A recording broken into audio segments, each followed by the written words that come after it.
नमस्कार दोस्तों, स्वागत करता हूं मैं अपने YouTube channel AAYY study point पर। आज हम शुरू करेंगे 10th क्लास में अनिवार्य संस्कृत जो है हिंदी में आती है, उसको आज हम शुरू करेंगे। पहले चैप्टर से पहला चैप्टर है वाराणसी। ठीक है, तो वाराणसी सुविख्याता प्राचीन नगरी। वाराणसी सुविख्यात प्राचीन नगरी है। इयं विमल सलिल तरंगाया गंगाया कूले स्थिता। यह विमल सलिल मतलब स्वच्छ जल की लहरों से युक्त गंगा जी के कूले मतलब किनारे स्थित है। अस्या घट्टानां वलयाकृति पंक्ति धवलायाम चंद्रिकायाम बहुराजते। अस्या मतलब यहाँ जो है, यहाँ के जो घाट हैं वो घुमावदार आकृति वाले हैं, जैसे कंगन होता है वलय के आकार के हैं। पंक्तियों में ये जब चांदनी रात होती है, उस चांदनी रात में बहुत ही जो घुमावदार घाट हैं यहाँ बने हुए, वो चांदनी रात में बहुत सुंदर लगते हैं। अगणितः पर्यटका सुदूरेभ्यः देशेभ्यः नित्यम अत्र आयान्ति। अगणित का मतलब होता है बहुत सारे, अनगिनत पर्यटक दूर देशों से, नित्य मतलब रोज, अत्र माने यहाँ, आयान्ति माने आते हैं। अस्या घट्टानां शोभां विलोक्य इमा बहु प्रशंसन्ति। यहाँ के घाटों की शोभा को देखकर यहाँ के घाटों की जो हमारे ये पर्यटक आते हैं वो यहाँ के घाटों को की शोभा को देखकर बहुत ज़्यादा प्रशंसित होते हैं, प्रसन्नचित्त होते हैं और यहाँ के घाटों की बहुत ज़्यादा प्रशंसा करते हैं। ठीक है। वाराणस्यां प्राचीन कालादेव गेहे गेहे विद्याया दिव्यम ज्योति घोतते। वाराणसी प्राचीन काल से ही घर घर में विद्या की दिव्य ज्योति जलाती रही है, प्रकाशित होती रही है। अपिना अपि अत्र संस्कृत वाग्धारा सततं प्रवहति, जनानां ज्ञानं च वर्धयति। अधुना अपि आज भी, अत्र माने यहाँ, संस्कृत वाग्धारा संस्कृत वाणी लगातार यहाँ पर प्रवाहित हो रही है। संस्कृत वाणी का लगातार यहाँ प्रवाह हो रहा है और जनानाम मतलब लोगों के ज्ञान को लगातार बढ़ाती रहती है। जो संस्कृत वाग्धारा है, जो संस्कृत वाणी है, यहाँ लोगों के ज्ञान को बढ़ाती है। अत्र अनेका आचार्या, यहाँ पर अनेक आचार्य, मूर्धन्य विद्वांसः वैदिक वाङ्मयस्य अध्ययने अध्यापने च इदानीं निरता। यहाँ पर अनेक मूर्धन्य उच्च कोटि के विद्वान लोग यहाँ आते हैं और वैदिक वाङ्मयी जो वैदिक शास्त्र हैं, वैदिक शास्त्रों का अध्ययन और अध्यापन के लिए यहाँ आते हैं और यहाँ पर उनको सीखने के लिए संलग्न रहते हैं। न केवलम भारतीय अपितु वैदेशिका गीवाण वांग्या अध्ययनाय अत्र आगच्छन्ति। न केवल भारतीय लोग परंतु विदेशी भी यहाँ पर संस्कृत भाषा के अध्ययन के लिए यहाँ पर आते हैं। निःशुल्कम च विद्यायाम ग्रहणति, और यहाँ पर आके निःशुल्क विद्या ग्रहण करते हैं, बिना कोई फीस के विद्या ग्रहण करते हैं। अत्र हिंदू विश्वविद्यालय, संस्कृत विश्वविद्यालय, काशी विद्यापीठम इत्यते यत्र विश्वविद्यालय संति त्रय मतलब 3। अत्र यहाँ पर हिंदू विश्वविद्यालय, संस्कृत विश्वविद्यालय, काशी विद्यापीठ, 3 विश्वविद्यालय यहाँ पर हैं। ठीक है।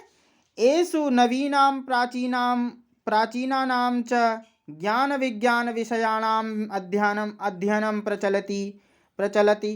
एषु यहाँ नवीन और प्राचीन दोनों प्रकार के ज्ञान और विज्ञान विषयों का जो अध्ययन आज भी प्रचलित है, जो वैदिक काल में हुआ करता था, उसी पद्धति से आज भी यहाँ पर प्राचीन पद्धतियों से ज्ञान विज्ञान ज्ञान का प्रसार किया जाता है। अब हम अगले नेक्स्ट पर चलते हैं।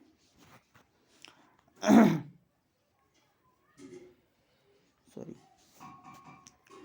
एषा नगरी भारतीय संस्कृते संस्कृत भाषाश्च केंद्रस्थली अस्ति। यह नगरी भारतीय संस्कृति की तथा संस्कृत भाषा की केंद्र स्थली है। इत एव संस्कृत वाङ्मयस्य संस्कृतेश्च आलोकाः सर्वत्र प्रसृता। संस्कृत वाङ्मयी, ये संस्कृत भाषा को, जस्ट अ मिनट, ये संस्कृत भाषा, ये संस्कृत साहित्यों तथा संस्कृत भाषा के आलोक मतलब उजाला पूरे संसार में प्रसारित करता है। कौन? काशी। ठीक है। मुगल युवराजा दारासिकोह अत्रागत्य, मुगल युवराज मुगल शासक जो थे दारासिको यहाँ पर आए थे। भारतीय दर्शन शास्त्राणाम अध्ययनम अकरोत्, भारतीय दर्शन शास्त्र का अध्ययन किया था। सा तेषां ज्ञानेन प्रभाविता अभवत् यत् तेन उपनिषदाम् अनुवाद फारसी भाषायां करितः। सा वह उनके ज्ञान से प्रभावित होकर यहाँ पर उन्होंने जो संस्कृत उपनिषद थे उनको फारसी भाषा में उसका संस्कृत का फारसी भाषा में अनुवाद करवाया था। ठीक है, आगे चलते हैं।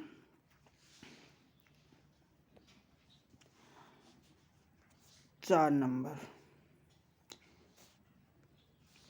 इयं नगरी विविध धर्माणां संगम स्थली। यह नगरी विभिन्न धर्मों की संगम स्थली है। महात्मा बुद्ध, तीर्थंकरा, पार्श्वनाथा, शंकराचार्य, कबीरा, गोस्वामी, तुलसीदासः अन्ये च बहवः महात्मना अत्यागत स्वीयान विचारयान प्रसारयन्। यहाँ पर महात्मा बुद्ध, तीर्थंकर, पार्श्वनाथ, शंकराचार्य, कबीरदास, गोस्वामी तुलसीदास तथा अन्य बहुत सारे महात्मा यहाँ आए और अपने ज्ञान का प्रकाश, यहीं से उन्होंने अपने ज्ञान का प्रचार प्रसार किया। न केवल दर्शन के क्षेत्र में, साहित्य के क्षेत्र में तथा धर्म के क्षेत्र में, अपितु कला क्षेत्रे तथा कला के क्षेत्र में भी इयं नगरी, यह नगर विविधानां कलानां, बहुत सारे कलाओं का, शिल्पानां चक्र कृते लोके विश्रुता, तथा शिल्प के क्षेत्र में भी यह पूरे लोक में संसार में प्रसिद्ध है। अत्रत्या कौशेयम साटिका देशे देशे सर्वत्र स्पृहन्ते। यहाँ की जो बनारसी रेशमी जो साड़ी हैं वो विभिन्न देशों में पसंद की जाती हैं। अत्रत्या प्रस्तर मूर्तिया प्रथिता, यहाँ की जो पत्थर की मूर्तियां हैं वो भी प्रसिद्ध हैं। इयं निजा प्राचीन परंपराम इदानीमपि परिपालयति तथैव गीयते कभी। यहाँ इयं निजा, यह हमारी प्राचीन संस्कृति को आज भी पालन करती है, इसलिए कवियों द्वारा गाया गया है। क्या गाया गया है? गाया गया है मंगलम मरणम यत्र विभूश्च विभूषणम, कौपीनम यत्र कौशेयम सकाशी के न मीयते। मरना भी जहाँ मंगलकारी हो, मरणम मंगलम मतलब मरना भी जहाँ मंगलकारी हो, यत्र विभूश्च विभूषणम, विभूश्च जहाँ की जो भभूति होती है, भभूति किसको कहते हैं? जो भस्म होती है, वो वस्त्र उनके आभूषण होते हैं ऋषि मुनियों के। वहाँ के जो विभूति होती है, विभूति मतलब भस्म, वो उनके क्या हैं? आभूषण हैं। कौपीयम यत्र कौशेयम सकाशी केन मीयते। कौपीयम मतलब जहाँ लंगोटी, कौपियम माने लंगोटी, कौशयम माने रेशमी वस्त्र हैं। कौन? वहाँ के जो भभूति है और जो आभूषण हैं, ये सब सा काशी केन मीयते, उस काशी की तुलना किससे की जा सकती है? कहने का मतलब है इस काशी की तुलना किसी से नहीं की जा सकती है। एक बार और सुनिए, मरणम मंगलम यत्र, जहाँ पर मरना भी मंगलकारी हो, विभूतिश्च विभूषणम, जहाँ की भस्म आभूषण के समान हो, आभूषण के समान हो। कौपियम यत्र कौशेयम, जहाँ की लंगोटी भी रेशमी वस्त्र के समान हो। सा काशी केन मियते, वह काशी किसके द्वारा मापी जा सकती है? मतलब काशी की तुलना किससे की जा सकती है? अर्थात काशी की तुलना किसी से नहीं की जा सकती है। धन्यवाद दोस्तों। अब हम इसके प्रश्नोत्तरी आगे डिस्कस करेंगे हम। अगर वीडियो अच्छा लगता है तो लाइक करें, सब्सक्राइब करें। धन्यवाद।